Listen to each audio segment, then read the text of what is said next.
Freefall is one of the terms that are used in this project. Freefall is any motion of a body where gravity is the only acceleration acting upon it. In the context of general relativity, where gravitation is reduced to a speed-time curvature, a body in freefall has no force acting on it. When the marble falls from one track to another, the marble experiences freefall because gravity is the only force acting upon it. Deceleration is reduction in speed or rate. The marble was initially going at a really fast speed, but once it falls onto the next track, it starts to get slower or decelerating. In physics, the kinetic energy of an object is the energy that it possesses due to its motion. This is the energy that the marble still has due to its motion, so all of its movements had this energy. Work in physics is the measure of energy transfer that occurs when an object is moved over a distance by an external force, at least part of which is implied in the direction of the displacement. You measure this here when the force of the momentum pushes the marble in the direction of the hill in order to get over the hill and continue its path. Power in physics is the power of rate of doing work or of transferring heat, the amount of energy transferred or converted per unit time. This is the unit here to determine the rate at which work is being applied. So you can measure the change in work to track a hill in a given interval of time. Gravitational force is a natural phenomenon by which all things with massive energy, including planets, stars, galaxies, and even light, are brought towards one another. The force of gravity is what influenced the marble to continue to stay on the track even when the hill was making it go downward. The marble didn't stay from the hill tracks because the gravity will continue to push it down in the track. The next term I'm going to define is g-force, which is a gravitational force, or more commonly known as g-force. So this is a measurement of the type of force per unit mass, typically acceleration, that causes a perception of weight, and with the g-force of 1g equal to the conventional value of gravitational acceleration, which on Earth is about 9.8 meters per second squared. This force is felt while on the loop, which enables the marble to go around, but also distorts the weight while doing so, which can also go into our term of weightlessness. Weightlessness is a complete or near complete absence of the sensation of weight, which is also termed zero-g, although the more correct term is zero-g force. So, as mentioned before, g-force affects this marble in order to give it the sensation of weightlessness when it's on the peak of the loop due to this effect, which essentially disregards weight as a whole. Then you have constant acceleration. If the velocity of the particle changes at a constant rate, then this rate is called constant acceleration. Because the loop made the marble constantly change directions, the acceleration was changing at a relatively constant rate as a result. So you can consider this as constant acceleration. You can also say that this is constant velocity because of the constant change in direction, as mentioned before. Next up is net force. The net force is the vector sum of all the forces that act upon the object. This was critical for our marble. It was important as the force of the marble had to be enough in order to fall on the track.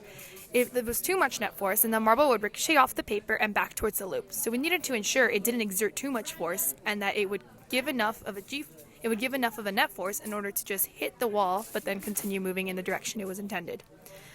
Here then we have Newton's second law, it can be formally stated as follows. The acceleration of an object as produced by a net force is directly proportional to the magnitude of the net force, in the same direction as the net force and inversely proportional to the mass of the object. In other words, force equals mass times acceleration. This can be used to ensure that the marble didn't go over the force limit. We just had to ensure that the acceleration of the marble wasn't too grand. So we just had to make sure that on the loop it wasn't going too fast once it got off of it, as we can't change the mass. Then we have Newton's third law, which was formally stated as, for every action, there is an equal and opposite reaction. So when the marble hits the side of the track after the second loop, it hits it with a certain force. Using the third law, we know that the paper wall here exerts the same but opposite force back on the marble, but the marble doesn't get pushed back here because of inertia, which was used in order for it to go down on the track below it and keep moving. Speaking of inertia, this is the resistance of any physical object to any change in its velocity. This includes changes to the object's speed or direction of motion. So the inertia of the marble is definitely greater than the paper, so when the paper will get pushed by the marble a little bit when it crashes into the wall, but the marble will not move when the paper exerts the same force on it, which allows it to just fall down and keep moving along its straight path. Static friction is the friction acting on an object going from still to in motion, which is what acts on our marble at the top of our roller coaster. The next force to act on the marble is kinetic friction, which is the friction acting on an already moving object, like our marble once it starts rolling. The marble starts rolling on an inclined plane, which is a flat surface where the tracks are at an angle in order to build up speed. The inclined plane allows the marble to gain momentum, which is the quantity of motion in a moving body. The marble then needs a lot of potential energy to fully go over the loop, which is the energy held by an object because of its position relative to other objects. If the marble does not have enough potential energy, it won't go over the loop. While in the loop, the marble experiences centripetal force, which is the force that makes an object follow a curved path. The marble's angular speed, or how fast an object rotates relative to another point, is constantly changing while in the loop. Impulse. In classical mechanics, impulse is the integral of a force, F, over the time interval t for which it acts. The change in momentum of the marble is especially seen after the two hills, where a small inclined track made the marble more slow, decreasing its momentum over a given period of time. Screw. A screw is a mechanism that converts rotational motion to a linear motion and a torque, rotational force, to a linear force.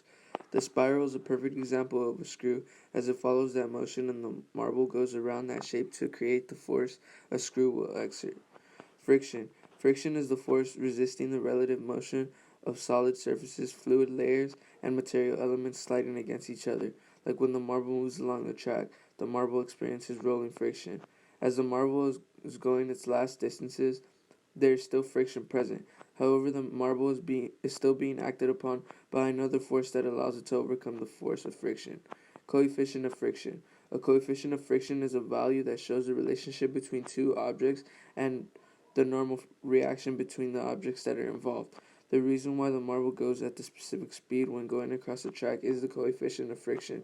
This number is very specific depending on the surfaces of the objects. Some more accommodations would have needed to be if the coefficient was different due to the surface being a different material. Velocity. The velocity of an object is the rate of change of its position with respect to a frame of reference and is a function of time. Velocity is equivalent to a specification of an object's speed and direction of motion. As the marble is still going, we can describe its velocity as its velocity varied depending on where it was, but here it's a relatively normal velocity. Constant speed. Constant speed means the speed does not change at all for each second of the motion. The marble is going at a relatively constant speed here, as there is no speed up nor slow down in between the spiral and the final incline. Lever. A lever is a rigid body capable of rotating on a point on itself. The seesaw acts as a lever that the marble had to track. The next term is torque, and torque is known as the twisting force that tends to cause rotation. The point where the object rotates is known as the axis of rotation. The push force that the marble uses to act upon the seesaw at both ends is the torque. The next term is conservation of energy, and the law of conservation of energy states that the total energy of an isolated system remains constant. It is said to be conserved over time. For example, even though the marble hits a goal and stops, all of the energy it had is not gone, as according to the new law of conservation of energy, the energy was transferred to the papers they crashed into, so it was simply transferred and conserved. The next term is displacement, and displacement is described as a vector quantity that refers to how far out of place an object is. It is the object's overall change in position. We can actually find this by measuring the start point and end point of our experiment to find the object's displacement, or the marble's displacement. The next term related to displacement is the average speed. The average speed of an object is described as the distance traveled divided by the time elapsed. The average speed applied to our marble is applied so that we can see how fast it would go, in general to ensure it ran for enough time, the minimum being 20 seconds. The next term, instantaneous speed, is described as the speed of an object at a particular moment or instant in time. At any point, we have to make sure that our marble's speed at that time was right, or it might have not have enough energy to go over the hills, do loops, or trek the seesaw.